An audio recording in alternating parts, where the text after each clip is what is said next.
Iliyopita tuligusia vipengele kadha. Na katika nguvu ya kufuata tuliangalia kanuni 9 za kufuata. Na tukaangalia kanuni ya kwanza ilikuwa ni kanuni ya kumfuata Mungu. Kanuni ya kumfuata Mungu ndio ilikuwa ni kanuni yetu ya kwanza kabisa. Kanuni ya kumfuata Mungu ilikuwa ni kanuni ya kwanza. Tulipitishana hapo kipengele kimoja baada ya kingine. Na andiko mama ambalo tulikuwa nalo, andiko mama ilikuwa ni kwenye Waefeso 5. Andiko nasema hivyo, mfuateni Mungu kama watoto wanaopendwa. Mfuateni Mungu kama watoto wanaopendwa. Tulisoma hilo andiko na nikafafanua, nikafundisha, mfuateni Mungu kama watoto wanaopendwa. Na tuliangalia mambo 4 kwa siku ya Jumapili ile. Tuliangalia mambo 4 kwamba nitamfuataje Mungu. Yapo mambo 5 lakini tuligusia mambo 4. Na leo nitamalizia ile namba 5 na baada hapo nitaendelea. Namba 1 tulisema kwa kujenga mahusiano naye. Okay, nitamfuataje Mungu? Nitamfuata Mungu kwa kujenga mahusiano naye ya karibu. Ndio ilikuwa namba 1. Namba 2 nikasema nitamfuata Mungu kwa kutii maagizo yake. Kile anachoniagiza nikakitii, basi namfuata Mungu. Namba 3 nikasema nitamfuata Mungu kwa kutafuta kujua mapenzi yake kwangu ni yapi. Kwa kujua mapenzi ya Mungu ni yapi kwangu, itanifanya nimfuate Mungu. Lakini namba 4 tukasema stawisha maisha ya imani na huduma. Nitamfuata Mungu kwa kustawisha imani na huduma. Kwa kustawisha maisha ya imani na huduma. Ndipo tulishia mahali hapo kwa vitu 4. Na hapo tulipitishana vizuri na kidogo nafikiri tulielewana. Kwa hiyo kwa wewe ambaye umepata nafasi ya kuja leo siku ya Jumapili na hukupata somo la kwanza, ukienda kwenye mtandao wa YouTube ukaandika tu Pastor Alois, utapata fundisho la kwanza, ile ibada ya Jumapili huwa tunaweka kule.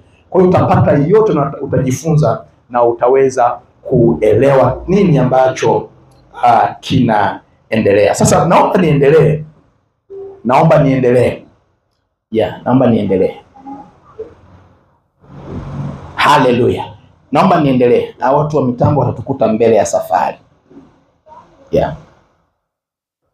Na namba 5, shiriki na Wakristo wenzako. Nitamfuataje Mungu? Kwa kushiriki au kwa kufanya ushirika na Wakristo wenzako. Hiyo ni mbinu mojawapo ya kumfuata Mungu, kwa kushiriki na Wakristo wenzako. Sasa katika kushiriki na Wakristo wenzako kuna mbinu ambazo zitakusaidia uweze kushiriki na Wakristo wenzako, uweze kuwa na ushirika nao, uweze kushirikiana pamoja nao. Namba 1, hakikisha unahudhuria kanisani. Unapokuwa unahudhuria ibada za kanisani, ni sehemu mojawapo ya kushiriki na Wakristo wenzako, kwa sababu unapokuja ibadani utapata ushirika na wenzako. Na ndiyo maana unasisitizwa kwamba ile Jumatano uhudhurie kwenye church group, ile Ijumaa kwenye ibada, Jumapili hudhuria. Kama kuna semina, kama kuna makongamano, hakikisha kwamba unahudhuria ibadani. Lakini namba 2, jiunge na vikundi vidogo na kuwa tayari kutumwa. Jiunge na vikundi vidogo vya kanisani, lakini kuwa tayari kutumwa, kuwa tayari kuagizwa, kuwa tayari kutumwa. Jiunge na vikundi vidogo vya kanisani. Mathalani, kwa mfano, lazima ujiunge kwenye kikundi cha Church Group Networking, CGN. hakikisha kwamba unajiunga kule. Hapo unatengeneza ushirika na wenzako. Usiwe ni mtu ambaye hauko kwenye church group yote ile. Usiwe sehemu ya mtu ambaye hauko kwenye church group yote ile. Bwana tusaidie sana. Uwe ni mtu ambaye unajiungamanisha, unahudhuria ibada. Hata kama uko busy, basi angalau mara moja unafika kwenye hizo ibada. Usiwe ni Mkristo ambaye wahudhurii church group. Itakugharimu sana. Kuna namna hautapata mpenyo. Kuna maeneo utakwama. Kuna namna ambavyo hautapata ushirika mzuri na Mungu, kwa sababu umejitenga, kwa sababu hauendi kushiriki ibada pamoja na wenzako. Bwana Yesu atusaidie sana. Amen. Lakini pia unaweza ukaona uhudhuria kwenye idara. Kwa mfano mathalan idara inaweza ikasema labda Jumanne tukutane kwa ajili ya jambo letu kama vijana au kama wamama au kama wababa. Kwa hiyo unapopata tangazo la kukutana kama idara, hakikisha kwamba unakusanyika pamoja na wanaidara wenzako. Sio wao wanakusanyika, wewe haukusanyiki. Hautashifika mbali. Kuna mahali utakwama. Unataka kumfuata Mungu, jiungamanishe kwenye vikundi hivyo vidogo vidogo ndani ya kanisa. Hivyo vikundi vinaimarisha sana. Hivyo vikundi vinajenga sana. Hivyo vikundi vinakupa nafasi ya wewe kuendelea na kusonga mbele. Amen wapendwa. Lakini pia angalia kwenye kitabu cha Yoshua 2:1. Yoshua 2:1. Yoshua 2:1. Yoshua mwana wa Nuni akawatuma watu wawili kutoka Shitimu kwa siri ili kupeleleza. Akawaambia, enendeni mkaitazame nchi hii na Yeriko. Wakaenda wakafika nyumbani kwa kahaba mmoja, jina lake aliitwa Rahabu, wakalala huko. Sasa anasema Yoshua mwana wa Nuni akawatuma watu wawili, akawatuma wapelelezi. Hawa walikuwa ni miongoni mwa viongozi ambao walikuwa wako karibu sana na Yoshua. Walikuwa wako karibu sana na Yoshua. Na Yoshua alichokuja ukifanya, aliwatuma kwa sababu walikuwa ni washirika, kwa sababu walikuwa wameshikamana. Hauwezi ukamtuma mtu ambaye hamjashikamana. Na ndio maana unapokuwa unahudhuria ibada, unapokuwa unahudhuria church group, unapokuwa unahudhuria ibada za idara, unapata fursa pia ya kutumwa. Unapata fursa ya kutumwa. Unatumwa na kiongozi wako, unatumwa na kanisa kwenda kufanya huduma, kwenda kufanya jambo la kihuduma. Lakini kama uko mbali na ushirika, hauwezi ukajiungamanisha, wala hauwezi ukapata hiyo neema ya kutumwa, kwa sababu uko mbali na ushirika. Bwana Yesu atusaidie sana, kwa sababu uko mbali na ushirika. Lakini angalia Luka 7:19. Luka 7:19, maandiko yanasema, ndipo Yohana alipowatuma wawili katika wanafunzi wake. Yohana alikuwa na wanafunzi. Hawa walikuwa ni washirika wa Yohana. Na wale washirika wa Yohana, huyu Yohana Mbatizaji, walikuwa wakikaa pamoja, walikuwa wakishirikiana, walikuwa kama shirika. Ibada walikuwa hawakosi. Zile ibada zao za katikati hawakosi, ya katikati ya wiki. Kwa hiyo akasema, Yohana anasemaje? Ndipo Yohana alipowaita wawili katika wanafunzi wake, akawaambiaje? Akawatuma kwa Yesu akiuliza, wewe ndiye yule ajaye au tumtazamie mwingine? Angalia, akawatuma kwa Yesu. Walipata hiyo neema ya kutumwa kwenda kwa Yesu kwa sababu walikuwa ni shirika. Hawakuwa ni watu ambao wanadoji kwenye ibada. Kuna watu wengine leo yupo, kesho hayupo. Jumatano hii yupo, Jumatano hayupo. Ijumaa yupo, Ijumaa nyingine hayupo. Jumapili yupo, Jumapili nyingine hayupo. Hauwezi ukapata neema ya kutumwa. Angalia, walipata neema ya kutumwa kwa Yesu kwa sababu walikuwa ni shirika. Walikuwa wanakaa pamoja. Na ndio maana asubuhi ya leo nakutia moyo ya kwamba hakikisha unakuwa shirika na wenzako. Usijitenge na wenzako. kuwa shirika na wenzako. Shirikiana na wenzako. Ukisikia wenzako wanaenda kumuona mgonjwa, na wewe shiriki kwenda kumuona mgonjwa. Ukisikia wengine wanaenda kumtembelea mtu fulani, na wewe shiriki kwenda kumtembelea yule mtu. Unatengeneza ukaribu katikati ya kundi. Mungu ndipo anaposema. Maandiko yanasema wanapokusanyika 2 au 3, yeye yupo katikati yao. Kwa hiyo unapoona umejikusanya pamoja na wenzako, mkaenda kufanya jambo fulani la kimungu, Yesu yuko katikati yenu. Na kama yuko katikati yenu, anaweza akasema lolote kwa muda wowote na ukapata matokeo. Kwa hiyo usikadharau sana. Usikadharau. Angalia tena kwenye kitabu cha Luka 11. Luka 11, maandiko yanasema hivi: basi baada ya hayo Bwana aliweka na wengine 70. Yesu akaweka wengine 70, lakini akawatuma wawili wamtangulie kwenda kila mji na kila mahali alipokusudia kwenda mwenyewe. Unaona, hawa walikuwa ni watangulizi wa Yesu. Aliwachagua walikuwa 70, akawatenga wawili, na wale wawili aliwatangulia. Wewe nenda kule Mathayo tuseme kwamba wewe nenda kule Magu, wawili wanaenda Magu. Wewe nenda kule Shirati, wakaenda Shirati. Wewe nenda kule Shinyanga, wakaenda Shinyanga. Wewe nenda Kahama. Aliwatuma wawili. Lengo la kuwatuma ilikuwa ni nini basi? Ya kwamba wakifika kule, ili Yesu awe na wenyeji. Kwa walipata neema ya kutumwa wawili kwa sababu walikuwa ni shirika. Unapokuwa umejiungamanisha na wenzako, hata kama kanisa linawatuma watu waende sehemu fulani, unakuwa miongoni mwa hao ambao wanaenda kuwakilisha kanisa, ambao wanaenda kuifanya kazi ya Mungu. Na unajua faida ya kumtumikia Mungu, unajua faida ya kutumwa na Mungu kuifanya kazi yake.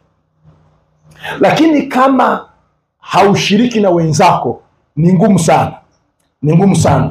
Ona kwenye Luka 22:8. Luka 22:8. Maandiko yanasemaje? Akawatuma Petro na Yohana akisema, nendeni mkatuandalie Pasaka tupate kuila. Akawatuma Petro na Yohana. Unaona nguvu ya ushirika. Hawa kina Petro kina Yohana walikuwa wako shirika pamoja na Yesu. Walikuwa wako karibu pamoja na Yesu. Na ndio maana walikuwa ni wahudhuriaji wazuri wa mafundisho ya Yesu. Yesu alipata nguvu ya kuwatuma kwa sababu walikuwa ni shirika. Yesu atapata nguvu ya kutuma wewe kwa sababu ni shirika, kwa sababu umejiungamanisha na wenzako. Ona, Yesu huwa anaangalia ule ushirika, namna ambavyo unahudhuria ibada, namna ambavyo unashiriki mambo ya ibada, namna ambavyo unashiriki mambo ya idara, namna ambavyo unashiriki mambo ya church group. Kiwango chako cha kushiriki, unaona Mungu anaweza kukutumia. Anaanza kuona kutumia kidogo, na mwisho wa siku anakutumia kwa viwango vikubwa sana. Maandiko yanasema hivi: atakayekuwa mwaminifu kwa kitu kidogo atakuwa mwaminifu kwa kitu kikubwa. Kwa hiyo Mungu anaamini kwenye humble beginning. Usije ukaudharau mwanzo wako mdogo. Mwanzo wako mdogo unaweza ukawa kufagia kanisani. Mwanzo wako mdogo unaweza ukawa ni kwenda kuambia watu habari njema, 2 watatu, 5. Lakini moyo wako Mungu anazidi kutengeneza, unajikuta anakutuma kwa mataifa, unajikuta anakutuma kwa makumi, anakutuma kwa mamia, anakutuma kwa maelfu, anakutuma kwa mamilioni, lakini ulianzia kwanza hapa chini kidogo. Kwa jifunze kuwa shirika. Ndivyo ambavyo utapata neema ya kumfuata Mungu. Huwezi kumfuata Mungu kama hauko shirika na wenzako. Yesu atusaidie sana. Angalia namba 5 kipengele cha 3. Namba 5 kipengele cha 3. Ona maandiko yanavyosema. Shiriki na Wakristo wenzako. Okay. Tafuta mwongozo kutoka kwa mtumishi wa Mungu au kwa watumishi wa Mungu. Unataka kumfuata Mungu, tafuta mwongozo kutoka kwa watumishi wa Mungu. Ungana na watu ambao wanaweza kutoa mwongozo na usaidizi wa kiroho. Jiungamanishe na watu ambao wanaweza kutoa mwongozo. Wanaweza wakakujenga kiroho. Wanaweza wakakufundisha mambo ya roho. Hii itakusaidia na itakupeleka hatua nyingine na kupeleka kiwango kingine. Lakini kama hautafuti usaidizi kutoka kwa watumishi wa Mungu, unaweza ukajikuta kwamba unapotea. Unajua kwamba unaenda njia hiyo sahihi, kumbe ulishapotea muda mrefu sana.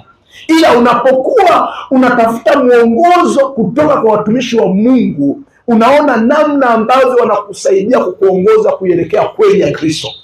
Unapokuwa umeenda kinyume, ni rahisi kukurudisha na kwamba hapa hapana, twende hivyo, hapa tunaenda hivi, kwa sababu umejiungamanisha na umetafuta mwongozo kutoka kwa watumishi wa Mungu.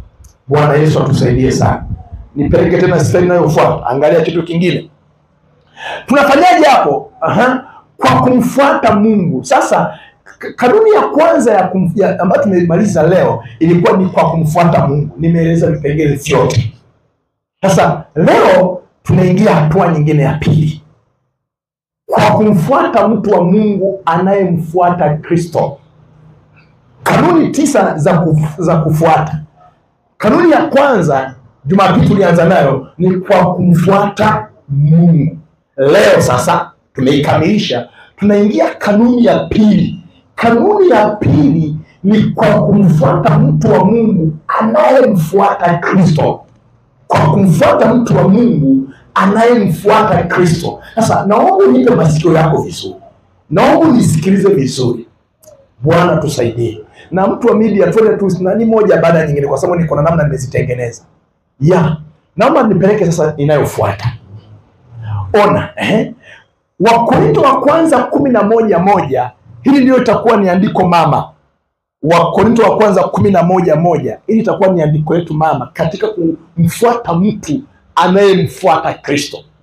Maandiko yanasemaje? Naomba tusome wote kwa sauti 1, 2, 3 twende. Tusome wote kwa sauti. Nimesema tusome wote kwa sauti. Sasa kumwambia mwenzako, mchungaji amesema tusome wote. Mwambie usinitegee. Mwambie nisikie sauti yako. 1, 2 twende. Mnifuate mimi kama mimi ninavyomfuata Kristo. Huyu ni Paulo anawaambia Wakorintho. Paulo anawaambia Wakorintho kwamba mnifuate mimi kama ninavyomfuata Kristo. Na ndio maana tunasema kanuni ya pili ni kumfuata mtu ambaye anamfuata Kristo. Anamfuata Kristo. Mnifuate mimi kama ninavyomfuata Kristo. Paulo anadhibitisha wazi ya kwamba yeye anamfuata Kristo. Hivyo Wakorintho wao na wao wamfuate Paulo kama anavyomfuata Kristo. Anavyomfuata Kristo. Na utaona faida ya kumfuata mtu anayemfuata Kristo. Utaiona hapo mbeleni. Utaona namna ambavyo kuna nguvu ya kumfuata mtu anayemfuata Kristo. Okay, tusogee mbele kidogo tena. Angalia. Mambo ya kuzingatia unapomfuata mtu anayemfuata Kristo. Mambo ya kuzingatia. Jambo la kwanza, kama unataka kumchagua mtu anayemfuata Kristo, lazima kuna mambo utakayozingatia. La sivyo, unaweza ukamfuata mtu ambaye hamfuati Kristo, akakupoteza, akakupeleka jehanamu. Kwa lazima uwe makini na aina ya mtu ambaye unamfuata, ambaye anamfuata Kristo. Okay, naomba nisogee mbele kidogo. Angalia, namba moja kule nyuma, na namba moja.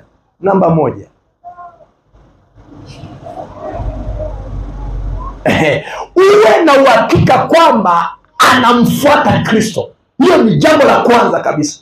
Lazima ujiridhishe, ujihakikishie kwamba huyu anamfuata Kristo.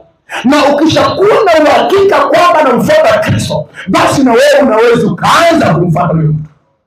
Unaweza ukaanza kumsikiliza huyo mtu. Utasikiliza mafundisho yake, utasikiliza mahubiri yake, utasikiliza namna ambavyo anakuongoza, kwa sababu una uhakika kwamba anamfuata Kristo. Tusogee mbele kidogo tena. Ndio maana maandiko yanasemaje? Mnifuate mimi kama mimi ninavyomfuata Kristo. Paulo anatuthibitishia kwamba yeye alikuwa anamfuata Kristo. Hivyo tumfuate yeye kama alivyokuwa anamfuata Kristo. Anawaambia Wakorintho ya kwamba ninyi kanisa la Korintho, Msifuate mambo ya duniani, msifuate vitu vingine, mjaribu kunifuata mimi kama ninavyomfuata Kristo. Wow. Tusogee tena kidogo one. Unaona, ukiangalia picha hii, Baba Manchini, unaiona hiyo picha? Inaonekana Yeah. Okay. Dr. Willy, unaiona hiyo picha? Mbele kuna nini hapo? Na kuna mtu na kondoo, amebeba kondoo. Sawa Angalia, hao kondoo wa nyuma wanamfuata huyo mtu. Wanamfuata kwa sababu wana uhakika ya kwamba anatupeleka sehemu salama. Ndio maana unaona wanamfuata. Angalia, nena mbele kidogo tena ona. Angalia kwenye Wakorintho 11:1, tafsiri ya New American Standard Bible. Anasemaje? Anasema, nifuateni mimi kama mimi nimwigavyo Kristo. Umeona? Nifuateni mimi kama nimwigavyo Kristo. Yaani kama ninavyomwiga Kristo. Nifuate mimi. Okay. Twende mbele kidogo one. Wathesalonike wa kwanza 1:6. Wathesalonike wa kwanza 1:6.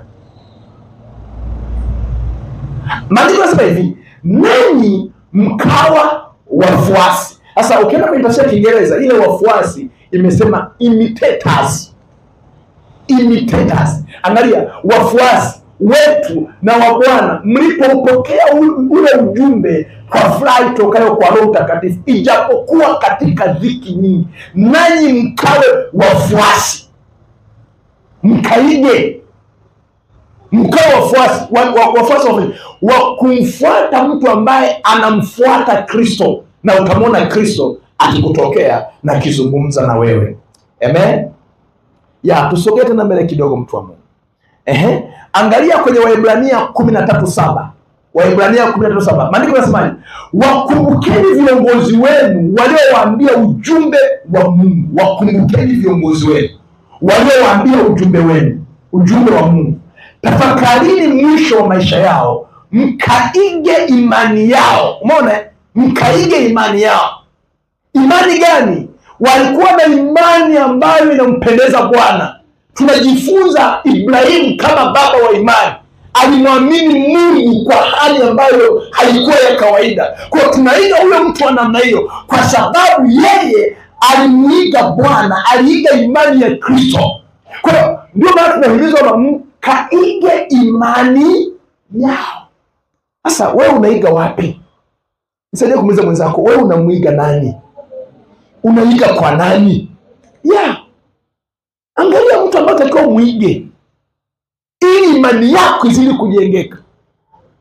Kuna mwingine akimchukua Dorcas, anamuiga, anaiga kwa Dorcas jinsi ambavyo alikuwa na wajali wale wajane, alizokuwa tuwashonea nguo, anasema na mimi naichukua huduma ya Dorcas, anaiga kwa Dorcas. Unaona, ghafla anaanza kuwa na washonea wahitaji mavazi yao, anawashonea wahitaji mavazi, na mwisho wa siku Mungu anambariki kupitia hao, anawakumbuka masikini.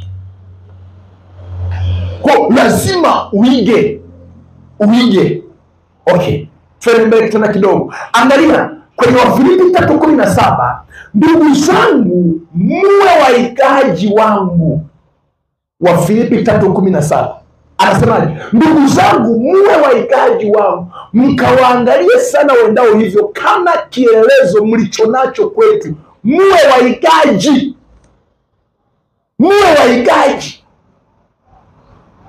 Lazima ukubali kuiga. Kuna vitu vingine ukimwiga mtu fulani unapata mpenyo, unapata namna ambavyo anapenda, unajua okay, kumbe huyu anafanya hivi, kumbe huyu anaomba kama masaa 3, na mimi naanze kuiga, niwe naomba masaa 3. Unaanza saa 1, unaenda saa 1:30, saa 1:20, unaenda masaa 2. Mwisho wa siku unapata neema ya kuomba masaa 3 kama fulani anajiomba masaa 3.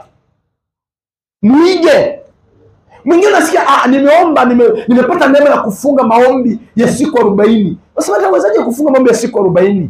unajikuta na wewe unaingia kwenye maombi ya siku 40. Unaanzia siku ya kwanza mpaka siku ya 40 unafunga. Umeiga na mwisho wa siku umeweza. Kwa lazima ujifunze kuiga. Iga yule mtu ambaye anamfuata Kristo, utapata neema, utapata mpenyo. Lakini ukijifanya wewe sio muigaji, kuna mahali utakwama. Kuna mahali utakwama. Amen? Naomba tusogee mbele tena kidogo. Angalia kwenye tafsiri ya Kiingereza hiyo Filipi 3:17. Tafsiri ya Kiingereza inaeleza vizuri sana. Anasemaje? Anasema be imitators of me. Be imitators. Kuwa watu ambao wanaiga. Yaani imitator ni kufanya kila ambacho mtu anakifanya. Ameomba maombi ya siku 3 na wewe unasema na mimi nitaomba maombi ya siku 3. Unaiga. Kuna siku moja nilikuwa nafundisha namna ya kuomba mahali hapa. Nilikuwa nafundisha namna ya kuomba.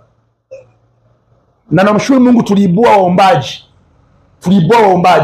Nilimwambia hivi wakati nimeanza kozi ile ya kuomba yale mafunzo ya kuomba. Nilimwambia kwamba wakati mwingine unakosa maneno ya kuomba. Unaweza kuomba dakika moja, maneno yako yote yameisha. Ukiangalia muda unajikuta umeomba dakika moja tu. Na ukiangalia ukitathmini kama vile umeomba masaa 2, kumbe dakika moja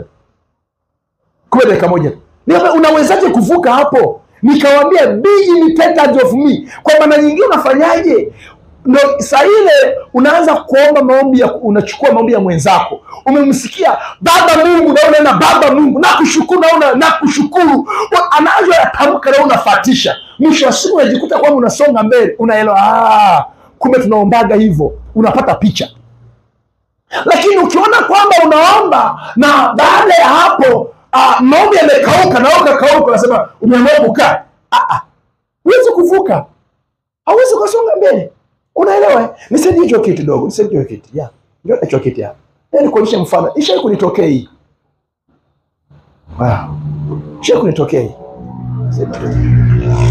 Isha kunitokea hii hapa. Kama nisha kutokea na wewe basi au kama inakutokea uvuke asubuhi ya leo.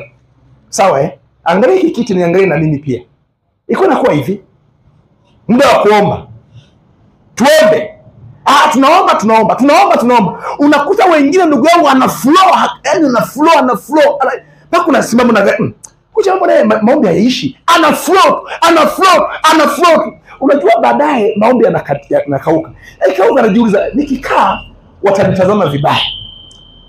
Naonekana kama vile siko wa kiroho sana nikikaa. Kwao najiuliza nikikaa itakuwa vibaya. Nikiwa naomba hivi ndio kabisa. Natembea hata wakati mwingine nawaza mbali siku hapa kanisani hapo. Yaani kuna waza mara hiki mara kile. Yaani sipo kanisani kabisa. Wenzangu huko wanaomba mpaka jasho linawatoka. Wanaomba. Baadaye nikasema sasa hapa cha msingi hapa ili wasinione vibaya, naenda napiga magoti hivi. Napiga magoti afu nainama. Yaani nikiinama hata siombi wala sifanyi chochote. Ila nimelala tu, nimeinamisha shingo tu. Nimeamua tu niko tu hivi. Yaani nasubiria kitakachoniamsha hapo ni baada ya kusema wakisema amen. Yaani wakisema amen na naisubiria amen ile ya mwisho. Na mtumishi jamani amen. Wengine bado amen. Na nasema amen. Ila moyoni mwangu nasikia kuumia kweli. Nilikuwa nimelala, sikuwa naomba. Nilikuwa nimetulia tu, sikuwa nafanya chochote. Lakini baadaye nianza kuimitate. Nikisema okay, nikisikia nasema hivi na mimi namdaka. Nilikuwa naenda sambamba na yule ambaye maombi yake yakatiki. Ndio naenda naye sambamba. Akienda huku niko naye, akikata nakata naye. Akienda hivi narudi naye mpaka nikaanza kuzoea kidogo mpaka nilipoanza kujisimamia mwenyewe. Sasa wewe ukiamua kulala kama nilivyokuwa nikilala, huwezi kutoboa, huwezi kusonga mbele. Utakuwa unalala Januari mpaka Disemba, mwaka wa kwanza, mwaka wa 5. Na ndio maana najikuta kwamba unamaliza miaka 10 uko kanisani, huwezi kuomba hata saa moja. Utoboi. Na ukitaka kujua kama kuna vita, weka tu hapo, nani yako hapa. Weka useti muda wa kuomba one. Nimeanza na dakika 10. Saa 5 dakika 10 anza kuomba. Unaomba. Utajikuta wakati unaomba utajikuta nimeomba masaa mengi, nenda kwenye saa. Utajikuta saa 5 dakika 20. So hivi pamoja na kwamba nimezunguka nimeomba dakika 10 tu hivi. Sio unaelewa? Lakini unapoanza kuwa una imitate kama wengine wanavyoomba, au unapata picha, unapata wepesi. Dr. Yonggi Cho anasema ya kwamba yeye alikuwa na uwezo wa kuomba zaidi ya masaa 6. Zaidi ya masaa 6. Masaa 6 yuko anaomba. Yuko anaomba masaa 6. Unajiuliza, mimi hata nusu saa ni kimbembe. Masaa 6. Kwa unaimitate kutoka kwake. Na mimi nataka niombe kama Dr. Yonggi Cho anavyoomba. Nataka niombe kama anavyoomba. Ndio maana wakati ule wa Yesu alipokuwa yuko na kina Petro na Yohana, alivyorudi alikuta wanakoroma wamelala. Anawaamsha, Petro, amkoma hata saa moja. Macho mazito. Macho mazito. Lazima ujifunze kuimitate. Be imitators of me. Jifunze. Unakuta wakati mwingine, unaweza kucheki. Unakuta wakati mwingine kwenye Biblia, kusoma Biblia, kuna mwingine toka ameokoka hajawahi kusoma kuanzia Mwanzo hadi Ufunuo. Hajawahi kusoma. Yaani hajawahi kusoma kabisa. Lakini ukibini tetu ukiwa unaiga, unaweza ukaiga hata namna ya kusoma Biblia mpaka ukaimaliza kwa mwaka mmoja, mpaka ukaimaliza kwa miezi 6. Miezi 6. Mimi nakumbuka kwenye Biblia yangu niwe kuandika, nikaorodhesha page ambazo nasoma kila siku, alafu nikasaini, nikaweka agano ya kwamba hii Biblia nitaisoma kwa miezi 6 niwe nimeikamilisha. Kidogo. Sasa wewe umenunua Biblia ni mpya, hata mikwaruzo haina, iko fresh. Mwambie mwenzako, be imitator. Mwambie be imitator. Tusonge mbele tena kidogo. Angalia kitu kingine hapa. Mambo ya kuzingatia unapomfuata mtu. Uwe na uhakika kwamba anafundisha kweli ya Kristo. Jambo la pili, awe anafundisha kweli ya Kristo. Unayemfuata huyo mtu hakikisha kwamba anafundisha kweli ya Kristo. Kama hafundishi kweli ya Kristo, usimfuate. Atakupoteza. Atakupa mafundisho ya uongo. Wewe mfuate mtu ambaye anafundisha kweli ya Kristo. Twende mbele kidogo. Angalia kwenye Matendo ya Mitume 6:2 inatupa ushahidi. Matendo ya Mitume 6:2. Matendo ya Mitume 6:2. Maandiko yanasemaje? Haipendezi sisi kuiacha neno la Mungu ili kuhudumu mezani. Haipendezi. Haipendezi sisi kuiacha neno la Mungu ili kuhudumu mezani. Haipendezi. Neno nasema ni kipindi ambacho walianza kulalamika ya kwamba wajane wao hawahudumiwi vizuri. Wakawaambia, sikilizeni ndugu zangu, sisi haipendezi sisi tuliache neno ili tuweze kuhudumu mambo ya mezani. Tumeteuliwa kulifundisha neno la Kristo. Tumeteuliwa kufundisha kweli ya Kristo.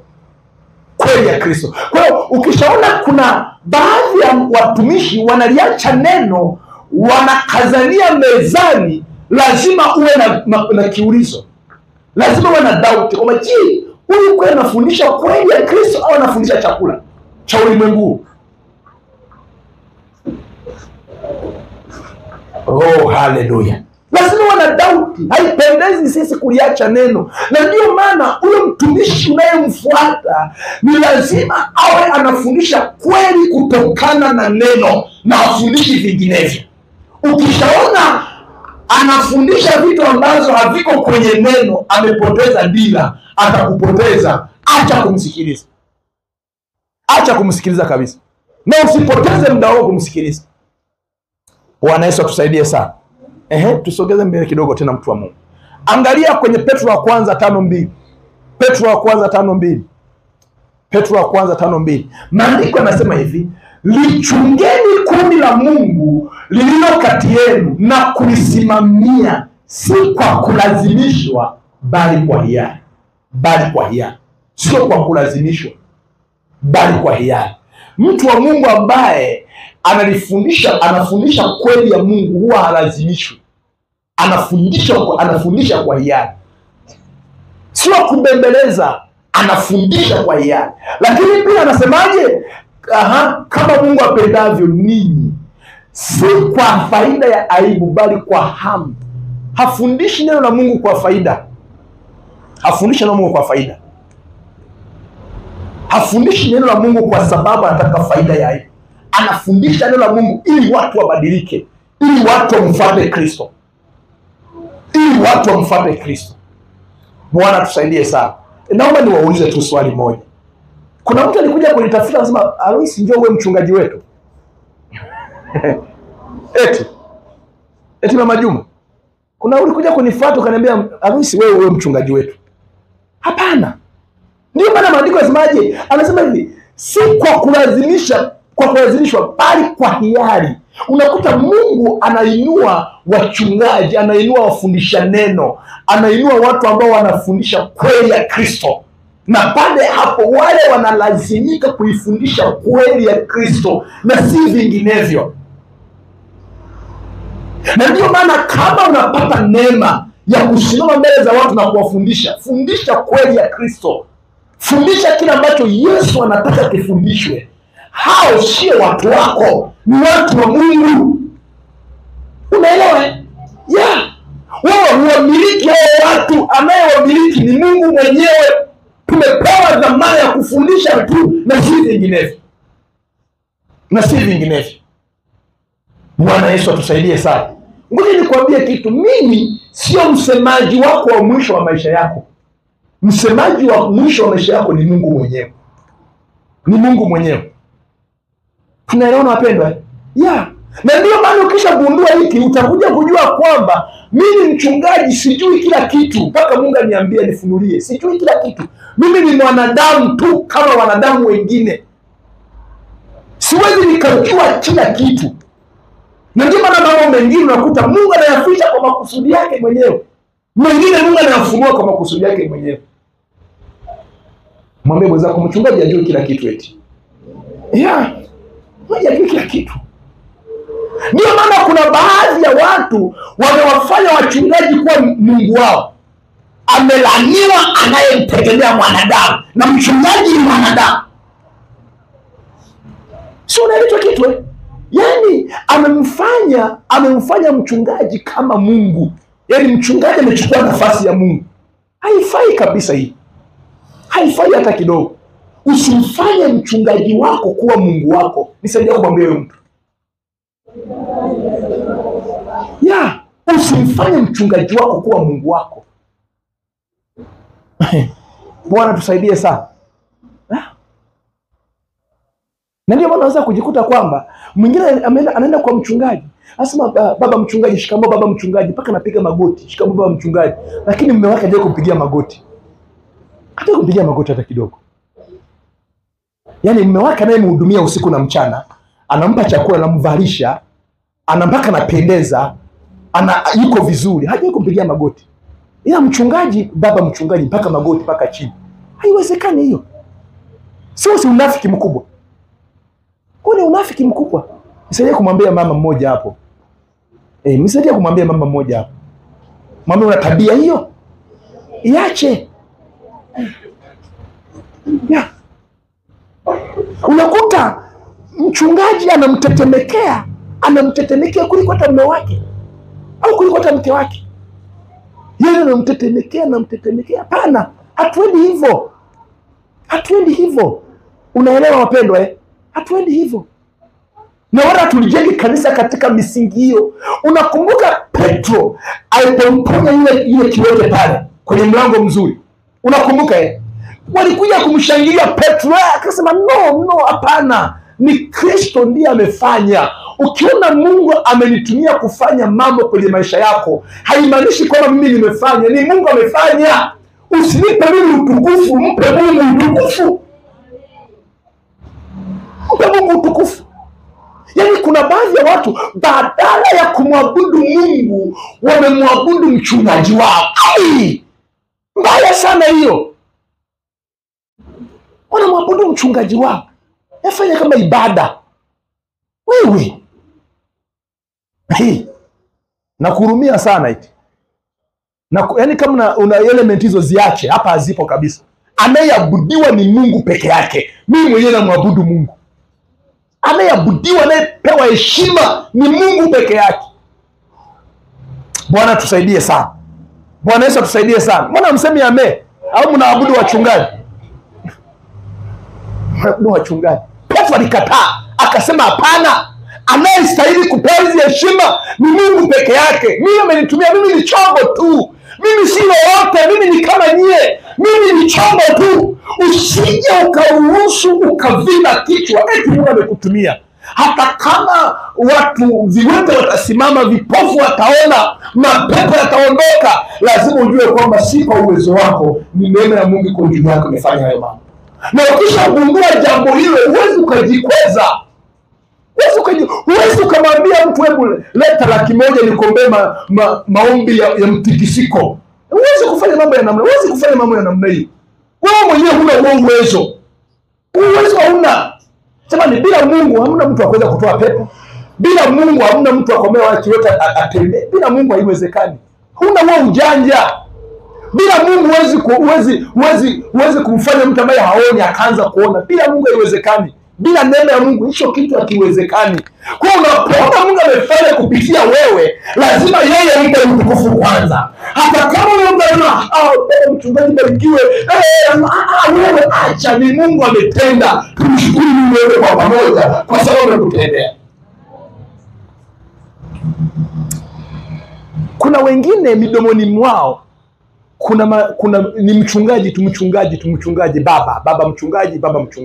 baba mchungaji kuliko hata baba wa mbinguni. Yaani wanavyomtaja baba mchungaji na baba wa mbinguni. Baba wa mbinguni anatajwa kidogo, baba mchungaji anatajwa mara kwa mara. Sawa mabaka. Lazima uelewe hicho kitu. Naomba tusonge mbele tena kidogo. Angalia kwenye Timotheo wa kwanza 4:13. Tafsiri ya neno Timotheo wa kwanza 4:13. Maandiko yanasema fanya bidii kusoma maandiko hadharani, kuhubiri na kufundisha mpaka nitakapokuja. Umeona? Umfuate mtu ambaye anafanya bidii katika kusoma maandiko. Bidii katika kuyasoma maandiko. Sio mtu anayetetea bla bla hapa. Kuna siku viongozi tulikuwa tunafundishana hermeneutics, namna ya kutafsiri maandiko, wala ambao wanafundisha. Nasema wewe huwezi kwenda ukafika pale ukasema tufunue kitabu fulani. Alafu endezeni unajua Yesu alitembea juu ya maji. Yaani hapa Yesu alitembea juu ya maji, hapa Yesu alitembea juu ya maji. Alafu baada hapo hilo andiko limeisha. Twende andiko lingine. Hapana. Unaona kwamba fanya bidii kusoma maandiko hadharani, kuhubiri na kufundisha mpaka itakapokuja. Mfuate mtu ambaye anafanya bidii ya kukufundisha. Hakupaki mafuta kwenye mgongo, anakufundisha. Anakwambia kweli, hapo umekosea, hapo umefanya vibaya, hapo umefanya hivi na hivi. Anakwambia ile kweli. Fanya bidii kumfuata huyo mtu anayekwambia kweli. Mtu ambaye haumi maneno kwa ajili ya ujinga wako au kwa ajili ya umekosea umefanya, anakwambia kweli, hapa umekosea. Bwana tusaidie sana. Anakwambia kweli. Hadi mdomo unakwambia kweli. Anakwambia live kabisa. Anakwambia kweli. Fanya bidii kumfuata mtu wa namna hiyo, anayekupasulia, anayekwambia kweli. Fanya bidii kumfuata mtu. Na inaumiza, ukweli unauma. Unajisikia vibaya, lakini ndivyo ambavyo unapona, na ndivyo ambavyo unaimarika, na ndivyo ambavyo unasonga mbele. Haleluya. Twende mbele kidogo tena. Angalia mambo ya kuzingatia unapomfuata mtu. Namba 3, angalia matunda yake. Nafikiri tutaishia hapa leo. Angalia matunda yake. Namba 1 nimesemaje? Tunapomwangalia mtu, namba 1. Naam, sauti.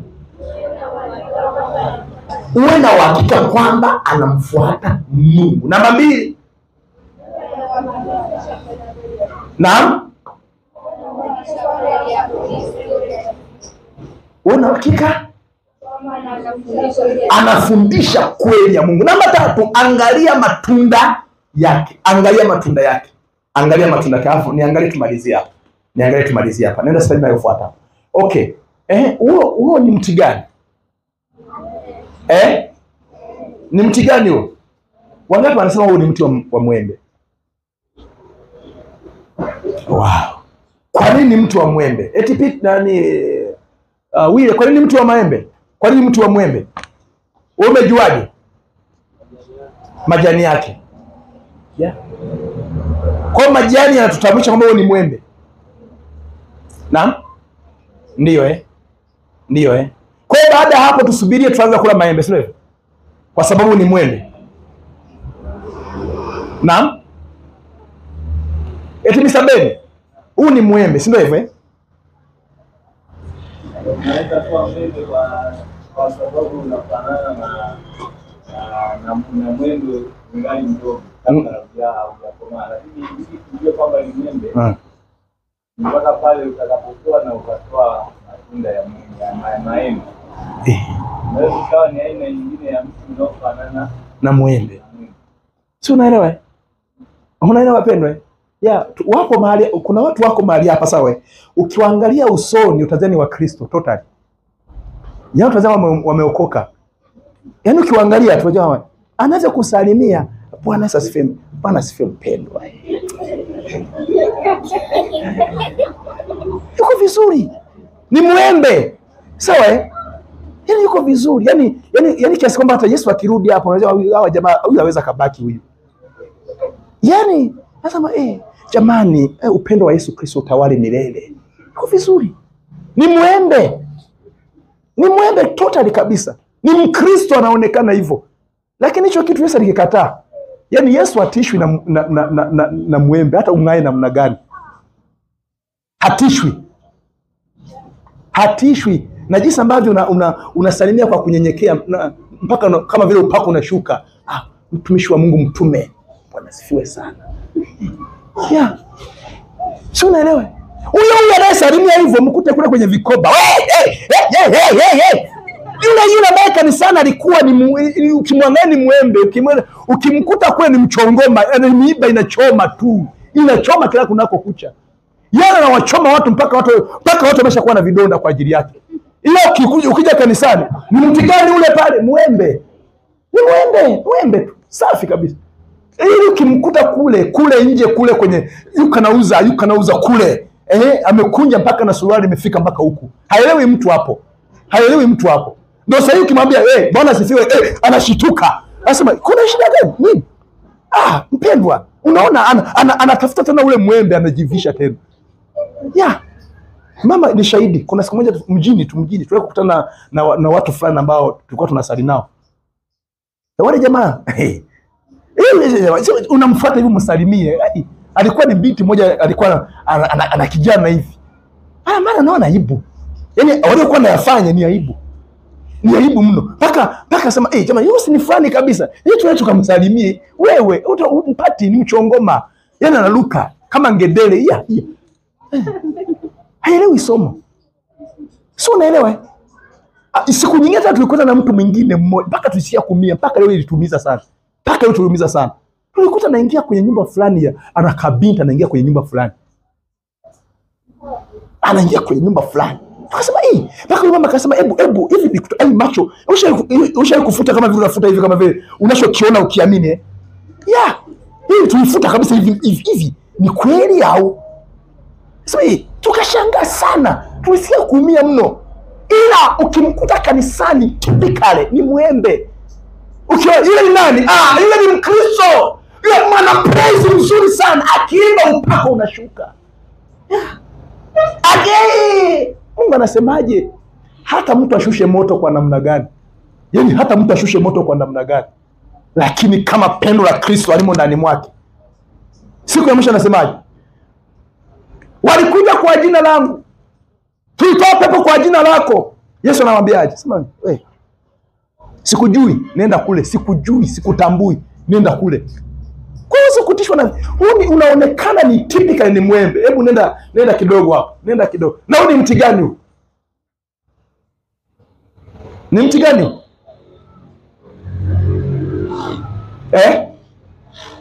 Ni mti gani huu?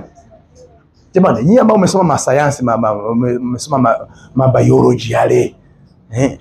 Eti nyinyi madaktari, umesoma mabiology, mamiti, manini. Okay, twende. Unknown, si ndio hivyo? Haujulikani huo. Twende tena slide inayofuata. Ni mti gani ule pale? Na una matunda gani pale? Maembe. Lakini yale maembe yako haya. Yako mawili. Moja aliliki, lingine lialika. Moja hili hapa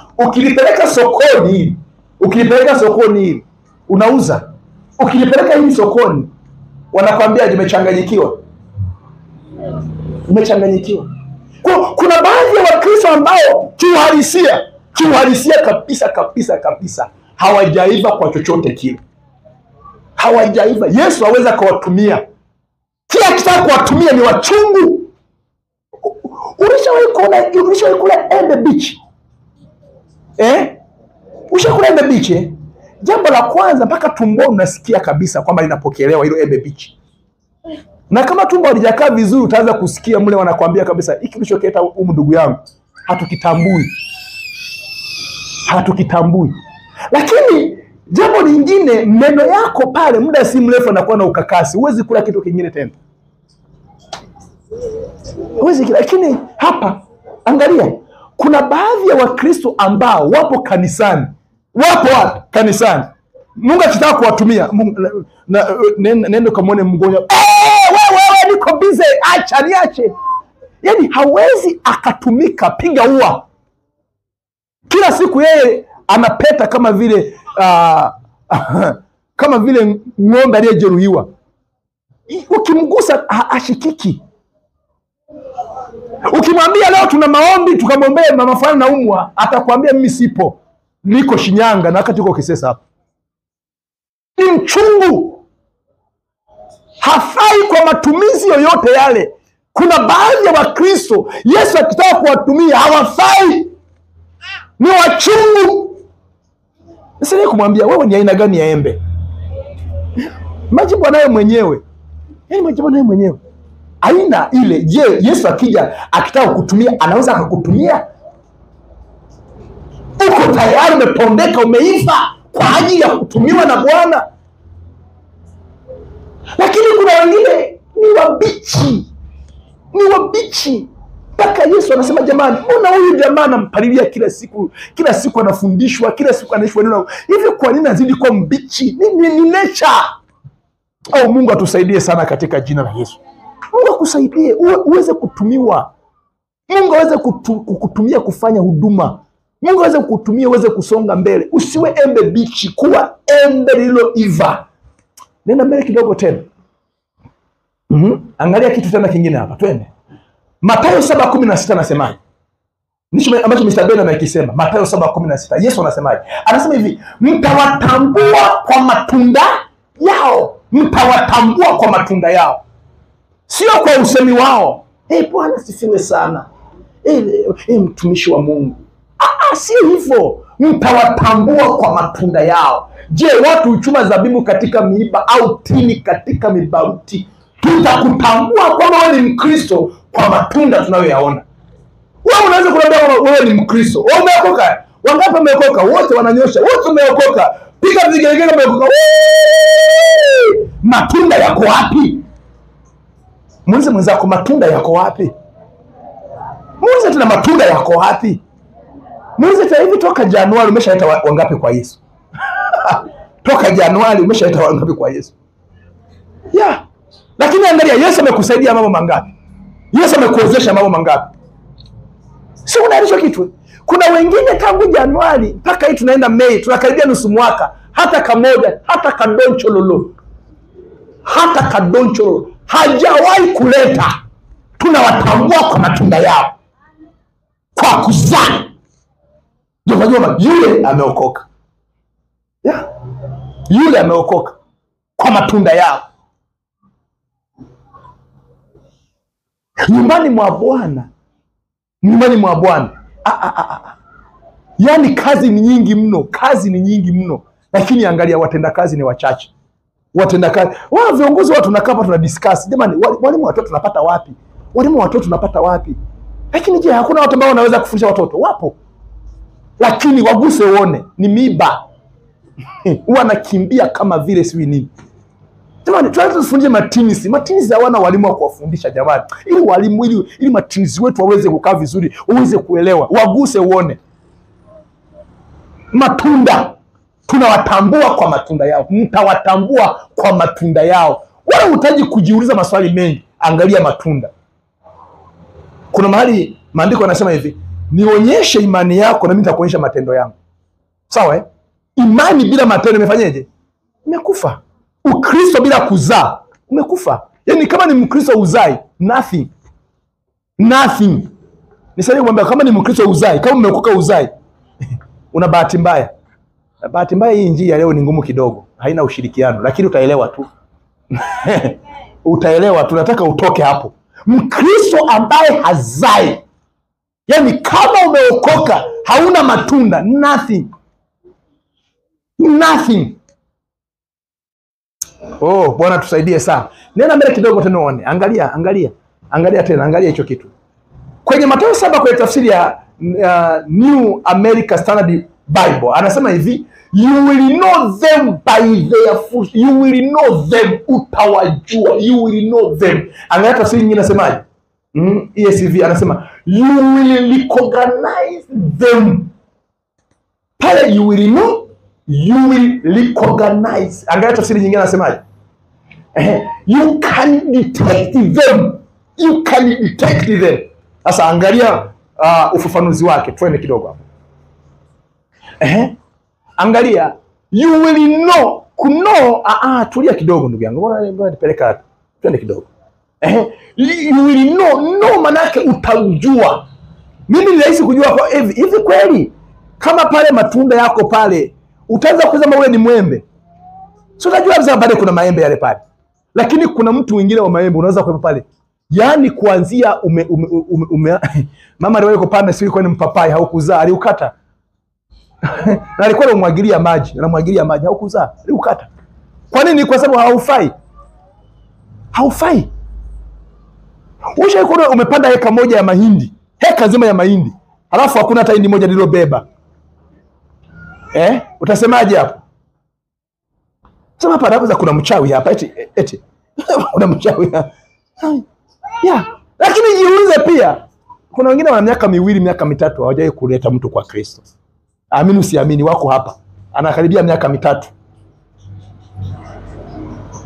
Angalia namba 2.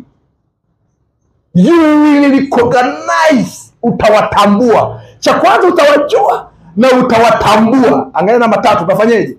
Utadetect, utagundua. Utaanza kugundua, huyu ameokoka, matunda yake haya hapa. Huyu ameokoka, matunda. Utadetect, utaanza kugundua tu. Na ili uweze kuyapata haya mambo matatu, kwamba utawajua, utawatambua na utawagundua. Ili uweze kuwa na ufahamu huo, lazima kuna mambo matatu ambayo unatakiwa uyaelewe. Namba 1, angalia jambo la kwanza, neno. Kama hauna neno la Mungu huwezi kuwajua, huwezi kutambua na huwezi kugundua. Kama hauna neno la Mungu huwezi kuwagundua. Na ndio maana wakati mwingine unawafuata watu ambao sio sahihi. Kwa nini? Kwa sababu hauna neno la kujua. Neno ni kipimio, kinakupima. Unajua huyu anafaa nimfuate, huyu hafai. Huyu anazaa, huyu hazai. Neno inakusaidia. Neno ni kipimo cha kujua. Lakini neno nalo lazima liambatane na kitu cha pili. Kinasemaje? Roho Mtakatifu. Lazima Roho Mtakatifu awe ndani mwako. Roho Mtakatifu akiwa ndani mwako na neno likawa ndani mwako, angalia kinachokuja kutokea. Unapata ufahamu. Unapata uelewa, unapata ufahamu. Kwa hiyo neno na Roho Mtakatifu vinakutengenezea ufahamu. Unakuwa na ufahamu wa kuelewa. Unaelewa nini? Unaanza kuelewa, unaanza kujua, unatambua, unagundua yale mambo ambayo yanatakiwa uyafanye. Na utawagundua kwamba huyu anamfuata Kristo, huyu hamfuati Kristo. Huyu anatufundisha uongo, huyu anatufundisha kweli. Kitakacho kusaidia ni neno, Roho Mtakatifu pamoja na ufahamu. Mshangilie Bwana. Haleluya. Hivi ndivyo ambavyo vitakusaidia. Kwa hiyo kama ni mvivu wa neno na ni mvivu wa kumkaribisha Roho Mtakatifu, huwezi. You never huwezi kuwatambua, huwezi kuelewa. Ndio maana sasa hiyo wakikwambia chochote, ndio maana ukiona wanakwambia kula majani. Niwewe kuona video moja ilikuwa South Africa. Yaani ni kiongozi, ni mchungaji, anawaambia washirika wakale majani kama ng'ombe watafune, afu kuna mpenyo unaenda kutokea. Wewe utafune majani, wewe umekuwa ni mbuzi. Wewe umekuwa ni ng'ombe. Kwa nini? Ukiangalia ni kwa sababu neno halipo na Roho Mtakatifu hayupo ndani mwake. Ndio sasa nakwambia, mtu anakuambia kwamba kuna maombi ya 100,000 leta ufunguo. Utamiliki gari mwaka huu. Utamiliki gari mwaka huu. Utajenga nyumba mwaka huu. Ni ufunguo. Ufunguo huu hapa, nakupa ufunguo wa gari, ufunguo wa gari, ufunguo wa gari. Wewe asiyefanya kazi hali. Mikono ya mwenye bidii ndio inayotawala. Kwa lazima ufanye kazi kwa bidii. Hamna shortcut. Yaani hakuna gasho, lazima utoe jasho ili mambo yatokee. Hamna vitu vinakuja katu vyepesi. Hamna vitu vinakuja vyepesi. Lazima ufanye kazi kwa bidii ndio vitu vitokee. Lazima vitu vitokee. Tunaelewa napendwa? Niwahi kuona siku tulikuwa na mama mpaka tushangaa kwenye TV moja, tukasema hii nayo ni hatari sana. Yaani wamejenga pale madhabahuni, kuna lango pale madhabahuni. Kwa ukivuka tu kwamba ya kale yamepita. Jamani. Kuna lango pale mtu anafungua. Kwa wamepanga msururu, mamia ya watu wamepanga msururu. Ya kale yamepita, tazama yamekuwa mapya. Akivuka kenda kule yamekuwa wewe, kuna mchakato. Hayajagi hivyo. Usipokuwa na neno la Mtakatifu huwezi kupata ufahamu. Watu wangu wanaangamizwa kwa kukosa maarifa, kwa kukosa ufahamu, kwa kukosa uelewa. Kuna mahali umekwama kwa sababu ya kukosa uelewa, kwa sababu ya kukosa ufahamu. Mungu akupe ufahamu asubuhi leo katika jina la Yesu. Akuongezee uelewa katika jina la Yesu. Akuongezee ufahamu wa kuelewa katika jina la Yesu. Usiwe ni mtu ambaye una upepo kivumia kwenye sticker, uko kwenye sticker bandika. Yaani unabandika kila nyumba bandika. Wewe huwezi kuvuka. Yaani huwezi kuvuka. Utavukaje?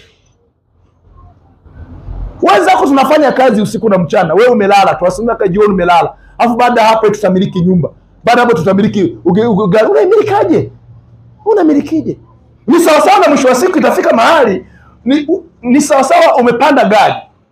Ulipopanda gari, dereva katangaza, jamani Bwana sifiwe, mimi namshukuru Mungu nimeokoka, nampenda Mungu.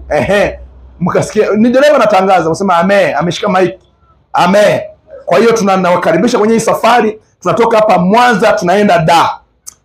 Amen. Mtaandika amen. Alafu kwa bahati nzuri sana sijawahi kwenda VETA, sijawahi kufanya mafundisho yote, maudhui yote yale, na sina hata leseni, kwa hiyo sijawahi kuendesha gari. Leo ni kwa mara ya kwanza kwa uwezo wa Roho Mtakatifu. Leo nitaendesha gari kutoka Mwanza mpaka Dar es Salaam kwenda mbali kwa uwezo wa Roho Mtakatifu. Uko tayari kusafiri? Wangapi watasafiri?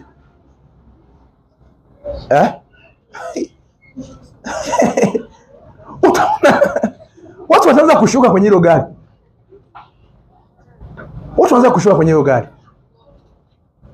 Kwa nini? Ufahamu. Huyo mtu hana ufahamu. Huyo mtu hana uelewa. Sasa kwa nini mambo mengine uyafanye kana kwamba huna uelewa?